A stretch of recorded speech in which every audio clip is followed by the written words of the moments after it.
Saya berhasil turun 17 kg hanya dalam waktu 17 minggu saja. Saya tetap bisa makan enak, tetap bisa sering makan tanpa pantangan makanan, dan tanpa harus olahraga beban yang melelahkan. Semua itu hanya dengan satu perubahan sederhana pada cara kita makan. Apa nama dari perubahan itu? Kita sebut saja FlexiFast, singkatan dari Flexible Fasting atau puasa yang fleksibel. Dalam video ini, saya akan tunjukkan apa itu FlexiFast, bagaimana cara menjalankannya, dan bagaimana kamu bisa mencobanya tanpa kehilangan kualitas hidup, bahkan bisa membuatmu menjadi lebih sehat dan lebih bugar. Yuk kita mulai. Saya Iwin Lee, owner dari brand Sambal Dong. Hari ini saya mau berbagi perjalanan pribadi saya dalam menjalankan Flexible Fasting. Saya mulai berpuasa pada tanggal 8 Juni 2025 dengan berat badan awal 98 kg. Di bulan pertama, berat badan saya langsung turun 6 kg hanya dalam waktu 30 hari. Dan per hari ini, 4 Oktober 2025, total saya sudah turun 17 kg dalam 17 minggu. Rata-ratanya pas 1 kg per minggu. Berat badan saya saat ini adalah 81 kg. Tapi yang terpenting buat saya bukan cuma angka di timbangan. Lebih dari itu, saya menemukan perubahan gaya hidup yang sehat dan sustainable, mudah dijalani, bahkan untuk orang seperti saya yang agak malas berolahraga tapi doyan makan apa saja. Sekarang ini saya lebih energik, baju dan celana jadi lebih longgar, dan saya bisa pakai lagi baju-baju lama saya. Saya sudah menemukan cara diet yang paling cocok buat saya. Pertanyaannya, apakah kamu juga ingin mencobanya? Apa itu FlexiFast? Flexible fasting sebenarnya sederhana. Ini adalah gabungan dari 3 hal yang sudah umum di dunia diet dan fasting, tapi dengan sedikit penyesuaian. Pertama, intermittent fasting, tapi dengan fleksibilitas yang jauh lebih luas. Kalau di intermittent fasting biasa, aturan jendela makan dan jendela puasa harus pas 24 jam. Misalnya kamu puasa 20 jam, berarti kamu cuma punya waktu 4 jam untuk makan. Masalahnya, dalam jendela makan yang sempit itu, kita seringkali jadi makan berlebihan, yaitu untuk cadangan makanan, supaya tidak lapar selama 20 jam ke depan. Jadi seringkali kita makan ini bukan karena lapar, tapi karena aturannya wajib makan sekarang. Sebab jendela makan sudah hampir selesai. Di FlexiFast, kita tidak pakai aturan jendela makan. No. Fokusnya hanya pada jendela puasa. Jadi kita bebas mengatur kapan kita mau makan tanpa terpaksa harus mengisi kalori pada jam-jam tertentu di saat kita tidak lapar. Kuncinya cuma satu, tetap sadar diri, jangan berlebihan, dan usahakan ada defisit kalori. Itu jauh lebih penting daripada sibuk menghitung kapan harus mulai dan kapan harus menutup jendela makan. Kamu bisa saja berpuasa selama 20 jam, tapi punya jendela makan selama 9 jam. Kamu juga bisa berpuasa hanya 16 jam, tapi jendela makannya juga hanya 5 jam. Semuanya fleksibel, sesuai dengan keadaan fisik, mood, dan kesibukanmu pada hari itu. Kedua adalah prolong fasting. Sesekali kita lakukan puasa yang lebih panjang, 35 jam atau lebih untuk efek metabolic reset. Prolong fasting ini memang menantang, tapi ini juga yang paling banyak memberi manfaat. Selain membakar lemak lebih cepat dan lebih banyak, puasa panjang juga mengaktifkan apa yang disebut dengan autofagi. Autofagi adalah proses pembersihan sel-sel rusak di dalam tubuh, dan kalau kamu berhasil melewati 72 jam, manfaatnya akan semakin dahsyat. Tubuhmu akan mulai mengaktifkan stem cell yang memperbaiki sel-sel rusak. Bayangkan, stem cell yang berharga ratusan juta dokter, tubuhmu memproduksi secara gratis. Jadi autofagi yang membersihkan dan stem cell yang memperbaiki sel-sel di tubuhmu akan menjadi mudah kembali. Tapi ingat, prolong fasting harus dilakukan dengan bijaksana. Jangan dipaksakan kalau tubuhmu sudah memberikan sinyal bahwa tubuh sudah kelelahan. Dan tentunya, tidak semua orang boleh melakukan prolong fasting. Misalnya, orang yang sudah sangat kurus, ibu hamil, penderita masalah lambung, atau penderita penyakit kronis. Sedangkan bagi yang fisiknya sehat, prolong fasting bisa jadi alat yang luar biasa. Bukan hanya untuk menurunkan berat badan, tapi juga untuk bikin tubuh jadi jauh lebih sehat. Ketiga, mindful eating. Intinya adalah menikmati proses makan. Jangan terburu-buru. Kunyahlah secara perlahan, resapi tekstur, aroma, dan rasa di setiap gigitan. Pakai waktu minimal 20 menit untuk menghabiskan makananmu. Dengan cara ini, tubuh akan lebih cepat merasa kenyang, walaupun porsi yang kita makan lebih sedikit, dan rasa puas dari aktivitas makan telah tercapai. Saya menyadari bahwa kebanyakan orang gemuk punya kebiasaan makan yang terlalu cepat. Seporsi nasi padang bisa habis dalam waktu 5-10 menit. Semangkuk mie instan bahkan kurang dari 5 menit. Akibatnya, walaupun kalori sudah tercukupi, tetapi kepuasan makannya belum tercapai. Hasilnya apa? Mereka akan tambah seporsi lagi. Dan akhirnya terjadi surplus kalori. Sebaliknya, orang-orang yang makan perlahan biasanya bertubuh lebih langsing. Seporsi nasi padang bisa mereka habiskan dalam 20 atau 30 menit karena mereka betul-betul menikmati makanannya, dan biasanya mereka jarang nambah kalau sedang makan. Inti dari FlexiFast adalah pola makan yang terstruktur tapi fleksibel. Tidak ada pantangan makanan, tidak ada batasan jendela makan yang kaku, dan kamu tetap boleh menikmati makanan favoritmu selama kamu bisa menjaga defisit kalori dan mendengarkan sinyal-sinyal dari tubuhmu. Diet yang bisa dijadikan lifestyle jangka panjang bukanlah diet yang bikin kita menderita atau tertekan secara mental. Justru diet yang sederhana, yang realistis, dan bisa dijalankan tanpa kehilangan kualitas hidup akan memberikan hasil yang paling maksimal. Bagi saya, FlexiFast adalah jawabannya. Bukan hanya soal turun berat badan, tapi juga soal mendapatkan tubuh yang lebih sehat, lebih ringan, dan lebih energik, tanpa harus kehilangan kebebasan dalam menikmati hidup. Panduan praktis cara memulai FlexiFast. Yang pertama, mulai dengan jendela puasa yang ringan. Kalau kamu sudah pernah mencoba intermittent fasting, kamu bisa langsung mulai di 16-18 jam. Tapi kalau belum pernah, cukup mulai di 12-14 jam selama sekitar 1 minggu. Tujuannya supaya tubuh punya waktu untuk beradaptasi dengan pola makan yang baru. Saya sendiri memulai di jendela puasa 16 jam pada hari pertama, naik jadi 17 jam di hari kedua, 18 jam di hari ketiga, 19 jam di hari keempat, dan akhirnya 20 jam di hari kelima.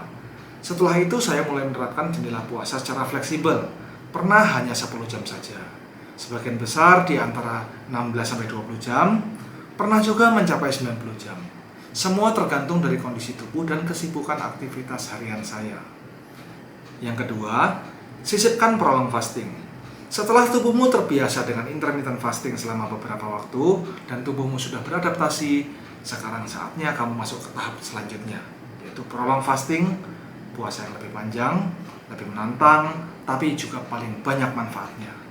Saya memulai prolong fasting pertama pada hari ke-18, durasinya 36 jam 25 menit. Saya terakhir makan sekitar jam 8 malam di hari ke-17, lalu berpuasa sepanjang hari di hari ke-18, dan buka puasa jam 8 pagi di hari ke-19. Selanjutnya, saya coba untuk berpuasa lebih panjang, yaitu 62 jam 30 menit pada hari ke-47. Dan yang paling lama adalah 90 jam 20 menit alias hampir 4 hari pada hari ke-77. Ada tips praktis untuk menjalani puasa prolong ini, mulai puasa di malam hari dan berbuka di pagi hari. Dengan begitu, kamu bisa mencuri waktu sekitar 12 jam di jam-jam tidur itu, sehingga beban puasa terasa lebih ringan. Tapi ingat, lakukanlah dengan bijak. Kalau tubuh sudah memberi sinyal lelah, pusing, kram, atau gejala-gejala yang mengkhawatirkan, hentikan puasa dan segera mulai refeeding. Tidak semua orang boleh dan sanggup menjalankan prolong fasting. Kalau kamu merasa ragu, konsultasikan dulu ke tenaga medis. Poin ketiga adalah mindful saat makan. Saya punya satu aturan sederhana. Setiap kunyahan, saya kunyah sebanyak minimal 40 kali sebelum ditelan. Selain itu, porsi makan saya sekarang hanya sekitar 70-80% dari porsi sebelum saya mulai fasting. Tujuannya jelas, untuk mengurangi asupan kalori harian supaya tercapai defisit kalori. Dan ternyata cara sederhana ini sangat efektif. Dengan makan perlahan, tubuh lebih cepat merasa kenyang, walaupun jumlah makanan lebih sedikit. Biasanya saya menghabiskan waktu antara 20-40 menit setiap kali makan. Jadi, bukan sekedar makan untuk kenyang, tapi juga benar-benar menikmati proses makannya. Yang keempat, cheating seperlunya. Cheating itu punya peran yang sangat penting dalam diet maupun fasting. Fungsinya ada dua, yaitu sebagai mood booster supaya kita nggak bosan atau tertekan baik secara fisik maupun mental. Khususnya saat menjalankan fasting dalam jangka panjang ataupun saat menjalankannya sebagai sebuah lifestyle. Juga untuk mencegah terjadinya adaptasi metabolik, yaitu sebuah kondisi ketika tubuh sudah terbiasa dengan kalori masuk yang rendah, lalu jadi terlalu efisien dalam membakar energi. Inilah alasan kenapa banyak orang yang semakin lama dia diet justru semakin sulit untuk menurunkan berat badan. Berat mereka akan stuck atau bahkan bisa sampai rebound. Saya sendiri hanya melakukan defisit kalori di sekitar 70% dari total waktu 13 minggu ini. Sisanya 30% adalah surplus atau balance kalori. Polanya acak, kadang 3 hari makan sedikit, lalu 1 hari makan banyak. Atau 4-5 hari defisit kalori, lalu dilanjutkan dengan 2-3 hari yang lebih bebas. Bisa surplus atau balance kalori. Keuntungannya jelas, tubuh tidak terjebak pada pola yang monoton. Pembakaran kalori tetap optimal dan secara psikologis kita tahu ada hari bebas. Ini yang bikin perjalanan fasting jadi terasa ringan dan bukan menjadi beban. Poin kelima adalah refeeding dengan aman. Tantangan terbesar dalam FlexiFast adalah prolong fasting. Dan kunci terpenting pada fase ini adalah refeeding, yaitu proses saat kamu kembali makan setelah puasa panjang. Tidak seperti intermittent fasting, yang mana kamu bisa langsung makan bebas pada saat buka puasa. Prolong fasting membutuhkan perhatian khusus. Jika kamu salah cara berbuka puasa, kamu bisa mengalami masalah pencernaan, seperti diare, kembung, konstipasi, atau bahkan gangguan kesehatan lain. Semakin lama kamu berpuasa, semakin hati-hati pula refeeding yang dibutuhkan. Ada orang yang bisa langsung makan nasi goreng setelah 2-3 hari puasa tanpa masalah. Tapi ada juga yang sudah mengalami masalah pencernaan walau baru berpuasa selama 30 jam saja, hanya karena berbuka puasa dengan menu gado-gado. Artinya, respon tubuh setiap orang berbeda-beda. Kamu harus mengenali tubuhmu.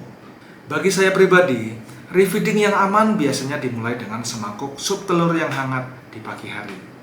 Setelah itu, saya lanjut dengan buah seperti pisang atau pepaya, dan di siang harinya, saya memilih makanan ringan seperti gado-gado, sup sayur, atau soto ayam tanpa nasi. Dan barulah di malam hari, saya menambahkan nasi putih dalam porsi kecil, sekitar setengah dari porsi normal. Dan keesokan harinya, saya sudah bisa kembali makan bebas seperti biasa tanpa masalah. Dengan refeeding yang benar, khususnya setelah puasa lebih dari 48 jam, kamu bukan hanya terhindar dari gangguan pencernaan, tapi justru bisa merasakan manfaat penuh dari prolong fasting. Yang keenam, olahraga ringan. Ya, saya tahu, tidak semua orang mampu atau mau berolahraga.